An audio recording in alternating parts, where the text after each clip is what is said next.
Saturday evening. ചെറുതിലെ എൻ്റെ കൂടെ ഉള്ളവരൊക്കെ കളിക്കുകയും പഠിക്കുകയും ചെയ്യുമ്പോൾ ഞാൻ പഠിത്തത്തിൻ്റെ കൂടെ പാർട്ട് ടൈം ജോലിക്കാണ് പോയിരുന്നത്. അതുകൊണ്ട് തന്നെ മാൾട്ടയിൽ വന്നപ്പോൾ എന്ത് ജോലി ചെയ്യാനും എനിക്കൊരു ബുദ്ധിമുട്ടുണ്ടായിട്ടില്ല. 2 ഡേയ്സ് ഓഫ് ആയതുകൊണ്ട് തന്നെ എന്തെങ്കിലുമൊക്കെ പരീക്ഷിച്ചില്ലെങ്കിൽ ഒരു മനസ്സമാധാനമില്ല. അപ്പോൾ നമുക്കിന്ന് പഫ്സ് ഉണ്ടാക്കാം.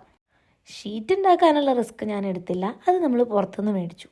എന്നിട്ട് 8 മുറിച്ചു. ആവശ്യത്തിനുള്ള സവോള നല്ല എണ്ണയിൽ വഴറ്റി അതിലേക്ക് കുറച്ച് ഇഞ്ചി വെളുത്തുള്ളി പേസ്റ്റ് ഇട്ട് അതും ഒന്ന് വഴണ്ടി വരുമ്പോൾ മുളക് പൊടി, മല്ലിപ്പൊടി, മഞ്ഞൾപ്പൊടി, ഗരം മസാല ഇട്ട് നന്നായി വഴറ്റിയെടുക്കണം. ഇവിടെ ഞങ്ങൾ റൂമിൽ 4 പേരാണ്. എല്ലാവരുടെ എണ്ണ എടുത്ത് ആവശ്യത്തിനുള്ള മുട്ട നന്നായി വേവിച്ച് ഇതുപോലെ പൊളിച്ച് 2 മുറിച്ചു വെക്കണം. ഇനി മുറിച്ചു വെച്ച ഷീറ്റിലോട്ട് നേരത്തെ ഉണ്ടാക്കിയെടുത്ത സവോളയുടെ മിക്സ് ചേർക്കാം. എല്ലാത്തിലും ഇതുപോലെ ഫില്ല് ചെയ്ത് ഒരു മുട്ട കമിഴ്ത്തി വെക്കണം. വേറൊരു ബൗളിൽ ഒരു മുട്ട എടുത്ത് നല്ലപോലെ ബീറ്റ് ചെയ്ത് മാറ്റി വെക്കുക. ഓരോ ഷീറ്റും 4 മടക്കി പഫ്സിന്റെ ഷേപ്പാക്കി എടുക്കണം. ഇതിന്റെ മുകളിലേക്ക് നേരത്തെ ബീറ്റ് ചെയ്ത് വെച്ച മുട്ട ബ്രഷ് ചെയ്യണം.